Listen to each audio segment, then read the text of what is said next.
Avertissement. Cette émission aborde la santé mentale avec respect.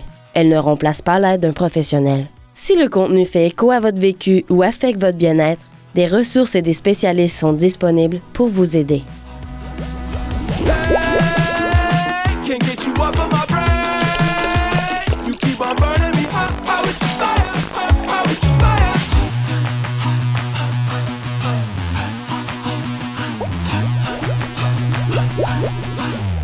Bonjour à toutes, bonjour à tous. Bienvenue dans ce nouvel épisode du cerveau dans le clou qui veut tirer le cerveau du clou pour qu'on comprenne mieux les affaires. Aujourd'hui, le sujet, c'est l'éducation.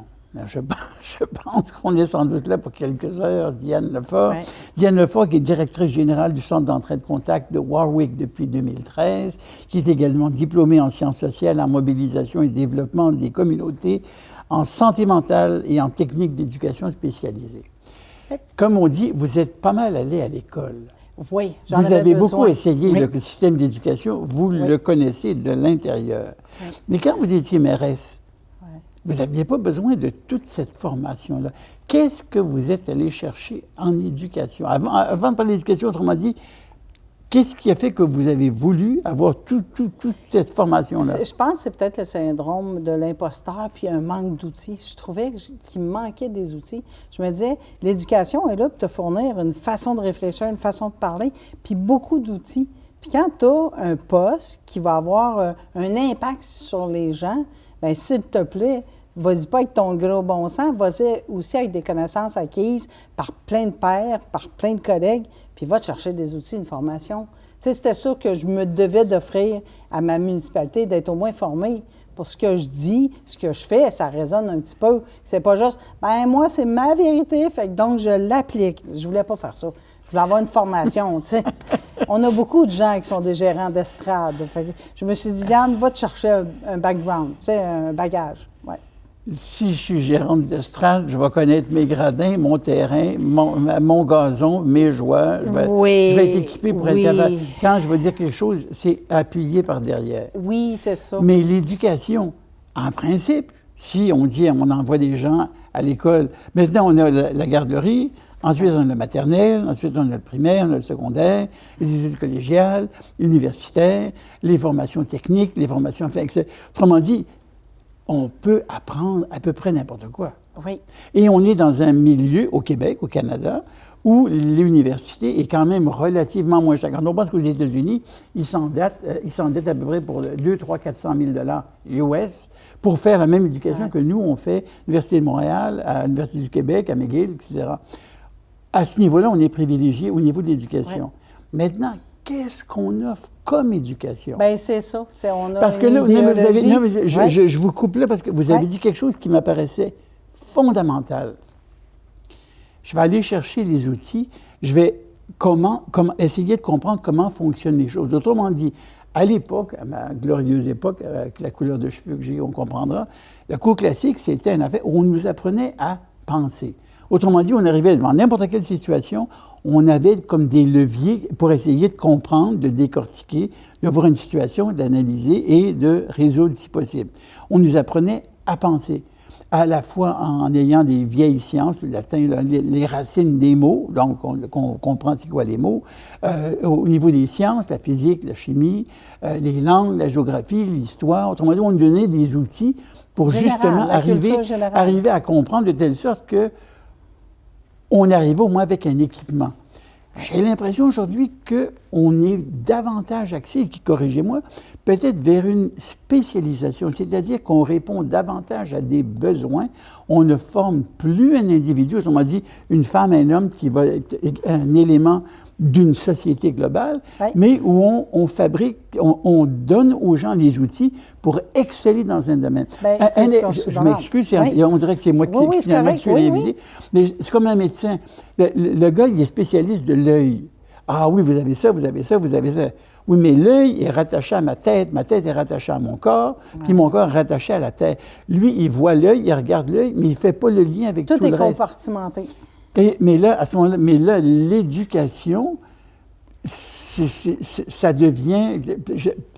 Commencer au Québec, de votre point de vue de sage-femme, mais pas de sage-femme d'accoucheuse, quoique vous nous accouchez aussi de la connaissance, de votre point de vue de sage-femme, où est notre éducation au Québec? Parce que tout le monde s'en plaint, tout le monde dit que tout le monde est débordé, tout le monde n'a pas assez d'argent, ça n'a aucun bon sens. Elle est merveilleuse, mais on peut toujours s'améliorer puis viser mieux. Puis donc, c'est merveilleux au départ. C'est merveilleux au départ. On a une belle éducation, sauf qu'on éduque pour des fonctions très précises. Je me demande si on n'est pas en train de former des gens pour des industries spécialisées, pour des tâches spécialisées. On vise des trucs. Tu sais, comme beaucoup de gens me disent « Hey, j'ai fait de l'algèbre, le CEC. » Oui, ça l'ouvre l'esprit, mais je m'en servirai jamais. Je comprends, mais ça l'ouvre l'esprit. Je crois qu'on avait à la base des demandes de l'industrie, des demandes du privé, des entreprises. Mais c'était aussi nécessaire. Oui, c'était très nécessaire. Ça prenait des ingénieurs, ça prenait des chimistes, ça prenait des physiciens, autrement dit, du monde qui deal avec la réalité. Oui. Un docteur en littérature ne peut pas aller faire une opération à cœur ouvert. Oui, mais on a juste oublié d'éduquer l'humain sur lui. Tu sais, on a fait beaucoup d'éducation physique. L'éducation mentale est où? L'éducation, le sens, comme tu me disais, tu avais un sens critique, tu avais appris comment réfléchir, comment penser, qui est la philosophie, que tout le monde déteste au Québec. Tu sais, les cours de philo au cégep, là, 99 des étudiants font « Ah, merde, de la philo, t'es-tu sérieux? » Pourtant, c'est un cours fondamental de l'esprit critique, de l'analyse, de la pensée, mais personne ne veut les faire. On n'est pas très glamour dans l'éducation de soi. Tu sais, moi, j'aurais appris à me connaître aussi. J'aurais aimé ça, jeune. Tu sais, étudier au primaire, j'ai déjà un cours en psycho, j'ai déjà un cours en philo. C'est l'ABC, là. On touche à pas de bébé. Mais j'aurais aimé commencer là-dedans. Nos jeunes devraient avoir ça aussi. Tu sais, on prend au Danemark ou en Finlande, je crois, il y a de l'intégration à la coopération, la résolution de conflits. Oui, coopération, résolution de conflits et empathie. Ça fait partie des cours de tous les jours, c'est pas un cours spécial, ça fait partie de l'éducation au Danemark, de dire on a à cultiver des bons humains pour faire une bonne société. Tu sais, ça fait partie. Je comprends. Mais on ne fait pas ça, nous, dans nos écoles. On fait vraiment pas ça. On est vraiment dans les matières de base. C'est sûr qu'on doit savoir écrire, c'est sûr que... Mais regarde, on a ôté les lettres attachées. Y a-t-il un meilleur nom que ça, là? Bref. L'écriture cursive. Oui, c'est fini. Donc, tu sais, on nivelle un petit peu par le bas tranquillement. On s'adapte. C'est bien, on a un beau degré d'adaptation, mais on jette des fois des trucs pour le remplacer par d'autres qu'on fait. Comme dernièrement, ce qui m'a choqué, j'ai entendu à la télé, je pense que c'était une travailleuse de rue, quelque chose comme ça, selon son expérience ça devenait une expertise. Et souvent, dans la technique d'éducation spécialisée, beaucoup de gens croient, parce qu'ils ont été victimes, ils ont eu une vie assez troublée, disent, bien, j'ai l'expérience, donc c'est de l'expertise, donc j'ai les compétences. Bien, c'est pas des compétences, ça, c'est ton expérience ne peut pas se changer en compétences. Pas parce que tu as fait partie de la sauce, tu sais ce qu'elle goûte, là, commande, là. Tu sais, ça fait pas sens, mais on est en train, dans nos systèmes éducatifs, de le prendre en compte puis de laisser passer. Moi, je suis superviseur clinique pour tous les stagiaires qui viennent chez nous en éducation spécialisée. Puis des fois, je tombe des nues parce que je me dis, c'est pas sérieux, ça. C'est pas sérieux. Quelle pertinence as-tu? Pas parce que tu étais sans-abri, que tu étais prostituée, que tu avais été... Oui, tu as vécu le drame, mais est-ce qu'on engage un médecin qui s'est fait amputer un bras pour être chirurgien parce qu'il va savoir coudre le bras de l'autre? Tu sais, ça fait pas sens des fois. Fait que on dérive un peu dans notre système éducatif. Puis là, présentement, dans mon coin, il y a des écoles secondaires qui reçoivent les dragons. C'est ça, les dragons? Oui, tu sais, tu présentes ta petite entreprise, là, puis là, je me dis, oh wow, c'est fou, hein? On pousse nos jeunes de 12-13 ans à être des entrepreneurs acharnés, excusez le terme, à faire du cash. C'est le fun, c'est merveilleux, il faut être compétitif dans la vie.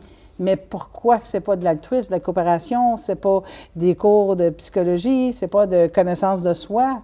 Ben non, c'est du cash. Fait que je crois que notre système éducatif est visé vers tout ce qui est entrepreneuriat, tout ce qui est réussite monétaire, économique. Mais on oublie l'être humain là-dedans.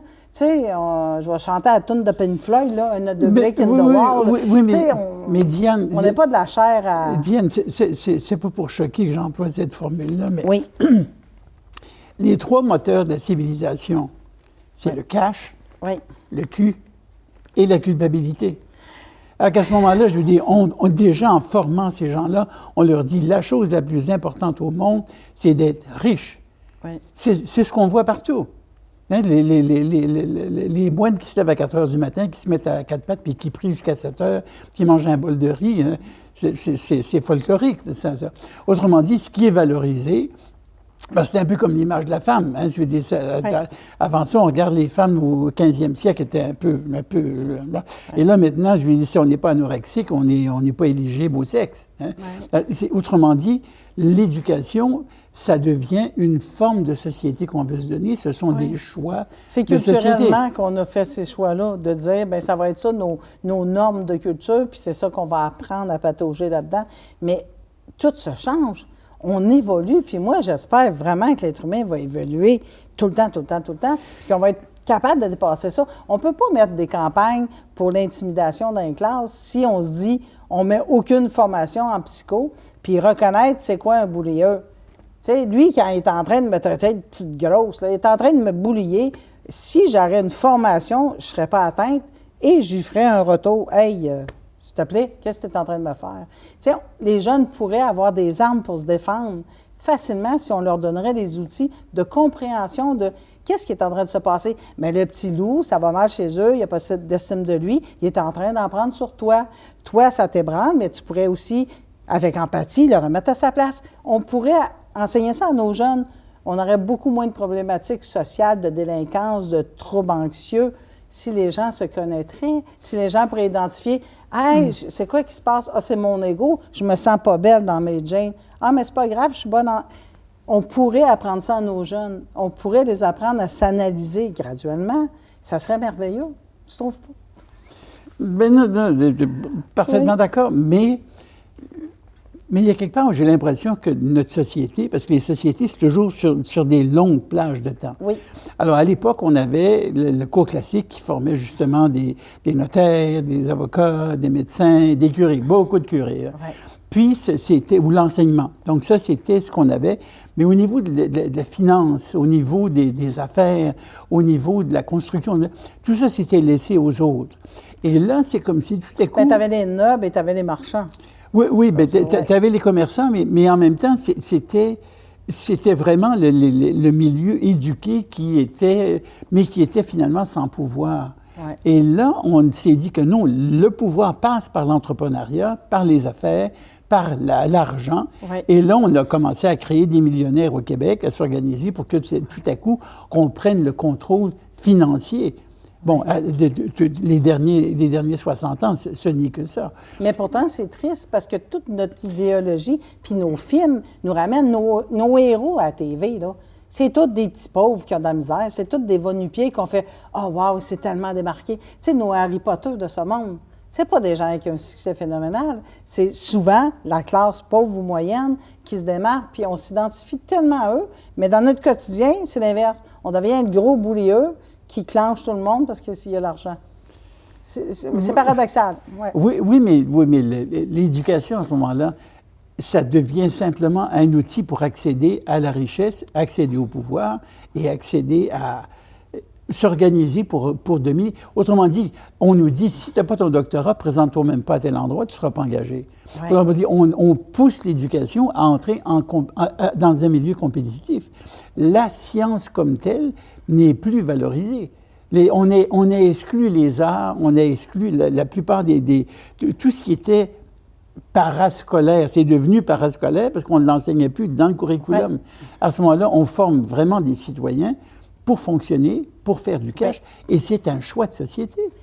Oui, mais souvent, les sociétés sont influencées par une minorité. Tu sais, les minorités, ceux qui sont plus belligérants, les plus gragnols de ce monde vont tirer, puis ont de l'influence, fait qu'on suit. Mais ça a toujours été comme ça. Oui, mais on peut influencer. On le sait que les minorités influencent. On le voit, là, on le vit présentement, que des fois, des minorités qui se mettent avec la carte de vulnérabilité à gueuler, oups, on est comme, hop, hop, hop, hop. Bien, on pourrait peut-être prendre la carte de dire « Hey, on veut un autre système éducatif ». Ça se fait en Finlande, au Danemark, ça peut se faire au Québec. Mais là, il vient de m'arriver une idée vraiment perverse. C'est qu'à ce moment-là, la victimisation devient le contrepoids de ces abus de pouvoir. Ça peut être ça. Ça peut, d'une certaine façon, c'est comme inévitable, puisque, autrement dit, puisque c'est ça que je ne peux pas contrôler là, je vais le contrôler à partir d'ici. Mais malheureusement, la victimisation, c'est des groupuscules, c'est des petits groupes, puis c'est pas dans la pensée altruiste de la société complète. C'est individualiste par petit pourcentage d'individus qui veulent retirer un bénéfice direct, pas pour l'ensemble d'une communauté, mais pour eux. Moi, je verrais plutôt un ensemble de gens qui se mobilisent pour dire « Hey, une communauté vivante, une société vivante, bien, je prends la carte, là, gars, on a besoin de ça. » Mais on l'a fait avec l'éducation. Tu sais, on a pris la carte pour pouvoir rentrer dans les cégeps, pour pouvoir rentrer dans les universités. Des filles, avant, on ne pouvait pas être en médecine. Maintenant, on peut faire de la médecine, on peut faire plein de trucs. C'est fun, c'est cool. Juste moi, au secondaire 3, j'avais le choix mécanique ou soins esthétiques. Je me suis dit, hey, je m'en vais en mécanique, je suis curieuse, c'est le fun. J'ai été refusée. On m'a envoyé coiffer. Ah ouais? Ça n'a pas été terrible. J'ai bien des amis qui ont eu des mauvaises coupes de cheveux. Tu sais, c'était pas, mais j'aurais peut-être devenu mécanicienne, on ne le sait pas. Mais on était très limités. Mais on s'est défendu, on a dit non, on pourrait encore continuer à dire, on se défend, on veut de la psycho à la petite enfance. Yeah. On veut des cours de philosophie. Oui, mais là, aujourd'hui, chaque garçon, chaque fille a accès à ce qu'il veut, même avec les moyens limités, parce que les bourses, autrement dit, il y a moyen de faire ce qu'on veut dans notre société à nous, au Québec, mais c'est quand à ce moment-ci. Tout ce qui est des catégories, mettons, tu t'en vas en sport, en musique, c'est toujours plus cher, toujours pas accessible. C'est souvent sur un territoire donné. Fait que si tu es de Warwick, bien, si tu veux t'inscrire en musique, en danse, qui est à Victo, bien, ils vont prendre ceux de Victoriaville avant, puis là, c'est des frais, c'est pas encore accessible à tout le monde. Il y a des barrières d'accessibilité pour les plus démunis. Moi, je voudrais aller en médecine. Si mes parents ne peuvent pas me baquer un petit peu, j'ai bien beau dire je vais demander des prêts et bourses, là, ça se peut que ça ne fonctionne pas. C'est ça. Je pars avec une prise. Le système éducatif pourrait intégrer d'autres choses, pourrait couper des heures dans certains cours qu'on se dit, bien, c'est-tu vraiment ça maintenant que la société a besoin? Mais dans un monde idéal, là, je veux bien qu'on pense à l'individu, c'est ce que j'ai prôné au départ, et en même temps, il faut former des gens qui vont être compétitifs dans un milieu international et local, qui vont arriver à fournir.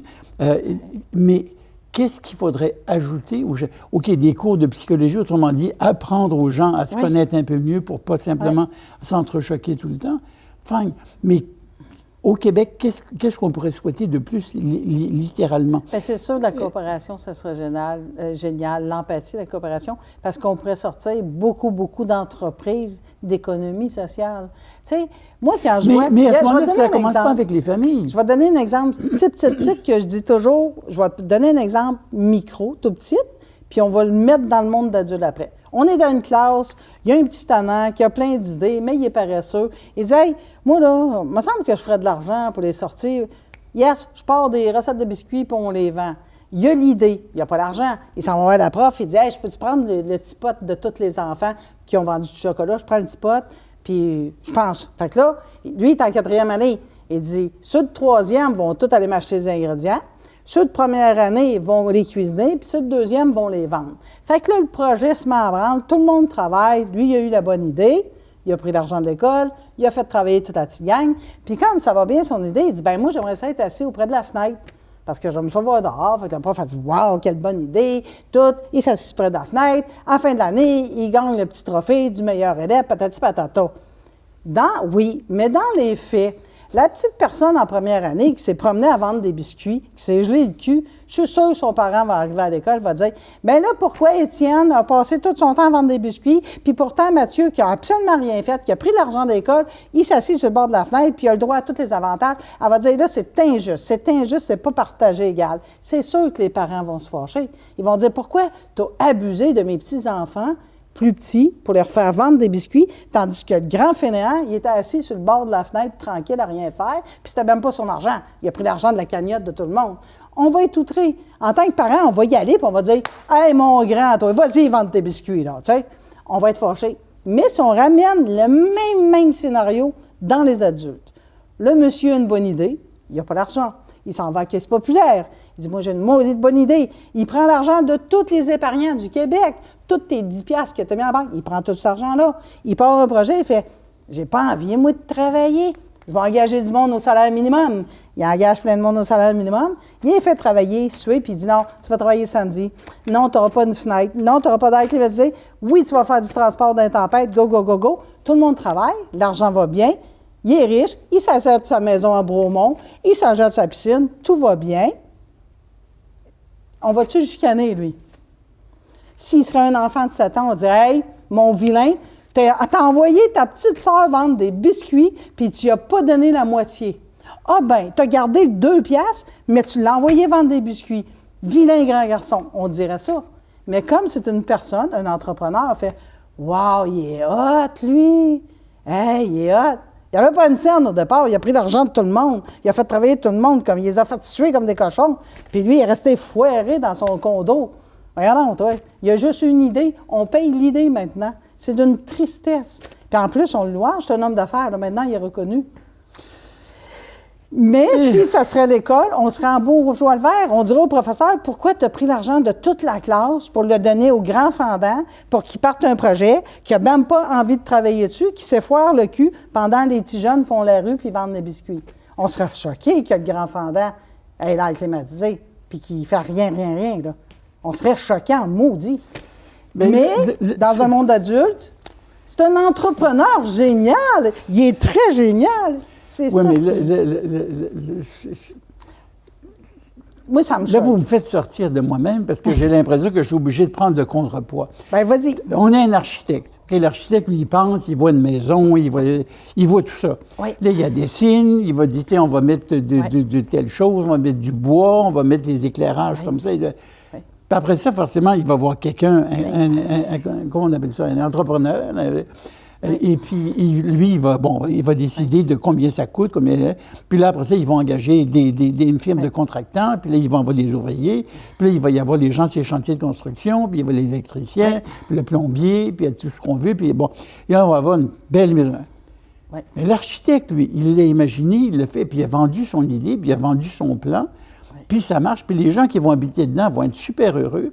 Puis les gens qui ont travaillé sur la construction, puis les plombiers, ils ont tous profité de... C'est l'inégalité entre les choses, je pense pas. Mais est-ce que c'est pas inévitable? Bien, oui, ça le pourrait si on aurait des coopératives, si on aurait de l'économie sociale et si les salaires seraient équitables, que soit celle qui sort les poubelles ou soit qui fait le clou, il n'est pas une différence de 800 % entre l'architecte et le Tigidi qui est en train de poser la porte. C'est juste... Puis là, tu dis, OK, mais il a étudié longtemps. Fine, on va le prendre en considération. Il a étudié longtemps, 20 % de plus. Mais pas 800 % de plus. Oui, mais moi, je pense à mon petit gars qui a fait faire des biscuits, là, puis qui a engagé deuxième, puis première année, puis le quatrième. Vite, le petit loup.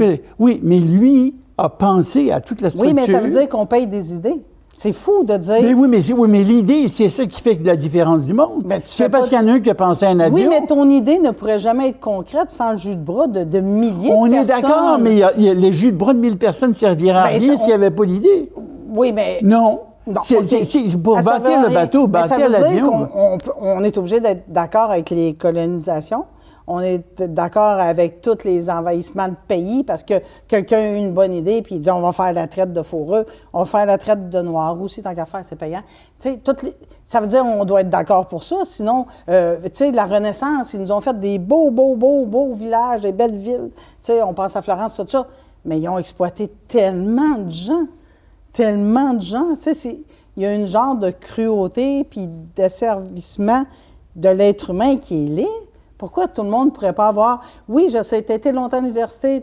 Oui, tu as travaillé fort. Tu l'as fait, ta part de jus de bras. Tu as transpiré, tu as eu mal à la tête. Tu as un petit 20 % de plus. Mais lui qui cloue, là, lui et tout, là, il ne peut pas être 800. Tu sais, le directeur d'une caisse populaire ne peut pas être payé 800 fois plus que la caissière. Tu sais, ton projet ne prendra pas vie si tu ne fais pas suer un nombre étonnant de personnes en dessous de toi. Mais au lieu d'avoir le sentiment qu'on exploite 8000 personnes, on fait « Moi, mon entreprise engage 8000 personnes. » OK, fine. On prend les mots puis on les on les change, fait que ça paraît super bien. Moi, je suis très dans l'économie sociale. Moi, je suis très pour que les salaires ne soient pas tellement disparates. sais, à condition que tu dis, hey, j'ai tellement trimé fort, j'ai passé des nuits de bout à étudier, je peux savoir un petit peu plus que celle qui n'a pas étudié. Ouais, fine, oui, tu le mérites. Tu sais, ça peut être pas pire. Moi, je pense que la guerre qu'il y a pour la médecine, là, il y a les généralistes, puis après ça, là, il y a les spécialistes. Puis là, les spécialistes sont forcément payés plus que les généralistes. Puis en même temps, un spécialiste, je lui dis, lui, c'est comme les joueurs de hockey. Il y en a 10 au monde qui peuvent faire ce que lui le fait, puis il gagne 42 millions. Quelque part, je lui dis, le petit gars qui est sur la patinoire, puis qui est bon, puis qui travaille fort, il fait pas partie des 10. Mais ça serait un autre sujet, parce que c'est beaucoup, 42 millions pour... Non, mais ce que je veux dire, c'est que simplement, il y a quelque part où quelque chose d'unique, de l'or. Hein, pourquoi l'or, c'est l'étalon mondial pour qu'elle parce qu'on ne peut pas en fabriquer de l'or. L'or, c'est fini. C'est un produit il y en a tant, puis c'est comme ça. Tandis qu'on peut... Le reste, on peut le fabriquer. Oui, mais c'est très culturel. C'est que tout le monde, ensemble, on a décidé que ce métaux-là... Mais tout le monde s'entend. Mais voilà, on s'entend. C'est une entente, oui. Autrement dit, tout le monde se met d'accord sur quelque chose. Oui. Mais à ce moment-là, donc, on valorise la connaissance, on valorise la puissance. Mais demain, on pourrait valoriser autre chose. On pourrait valoriser l'équité, on pourrait valoriser des patrons, des propriétaires. À condition que tout le monde soit solitaire, à condition que tout le monde soit équitable, à condition que tout le monde soit bon. Ce que vous décrivez, c'est une société parfaitement idéal. Je veux dire, ce serait merveilleux. Mais on peut-tu tenter de lever le bras vers ça puis de dire, hey, c'est ce que le christianisme a essayé, c'est ce que le communisme a essayé. Est-ce que ça peut être juste l'intelligence, une volonté, sans les nénémaques ont fait le communisme qui a dégénéré avec le... Mais c'était l'idée au départ. C'était de le faire pas aux autres. Mais est-ce qu'on arrête-tu parce que ça ne marche pas du premier coup? Non. Je pense que quelque part, on continue à avancer, mais qu'il y a toujours ces mouvements effrayants de on va complètement à gauche, on va complètement à droite. Et puis ça se promène tout le temps. On s'entend qu'on ne peut pas gaspiller des milliards, puis on ne peut pas vivre dans 10 maisons en même temps. Mais on dépense des milliards, puis on vit dans 10 maisons en même temps. Mais c'est malsain. Il y a un côté malsain, mais on valorise ça. Il faudrait que... Mais oui, mais ça sert à quoi d'avoir le pouvoir si on n'a pas ça? La démonstration du pouvoir, hein, juste pour assujettir les gens plus bas que nous. C'est-tu vilain puis laid? À l'école, on ne le t'offre pas. À l'école, là, regarde, tu prends des jeunes dans une classe à garderie. Non, Mathieu, partage tes Legos. Non, Mathieu, t'as 3 poupées, c'est pas gentil, donne-en 2. On l'éduque à nos enfants, mais rendu dans le monde adulte, ben good. Hey, 10 maisons, 3 Si on avait réussi à éduquer si bien à ce niveau-là, ça serait pas rendu Je sais pas c'est où le flip se fait d'acceptance. On accepte ça, rendu, adulte, c'est comme good. T'as le laissé passer, vas-y, exploite qui tu veux, vas-y, garde-les toutes tes poupées. Crime, mets tout ça dans ta chambre, prête-en pas une. C'est un peu débile, parce que jeune, on demande le partage. Non, mais c'est vrai, partage quand t'es jeune. Rendu vieux, on fait « good, garde-les toutes ». Tu sais, c'est un peu malsain. OK. Tu sais, parce que dans le fond de l'être humain, on veut ce partage-là. Non, Mathieu, donne. T'en as 2 framboises, tu peux en donner une à Mathieu. Tu sais, on le dit. Adulte, t'as 200 logements. Ah, il y a du monde sans abri.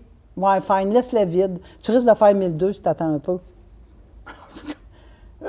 C'est le même Mathieu qui était à l'école qui partageait ses framboises. Là, je suis tout mêlé. Okay. Pourquoi ça change si vite? Pourquoi, collectivement, on loue ça dans notre système d'éducation? Pourquoi qu'on ne montre pas l'empathie, la compassion, la collaboration? Pourquoi jeune, on n'éduque pas ça? Pour que ce Mathieu-là, quand il aura 37 ans, fait « Ouais, je pourrais baisser un petit peu mes loyers. » Ouais, mon entrepreneur, c'est pas grave, je donne un bonus. Tu sais, j'en ai beaucoup, moi. Je suis rendu à 17 maisons. Bien, Diane, si on arrive à avoir ce Mathieu-là, je demande à la population de voter pour qu'on puisse le cloner 1000 fois. Ouais. En attendant que Mathieu arrive. Merci beaucoup. Ça fait un plaisir.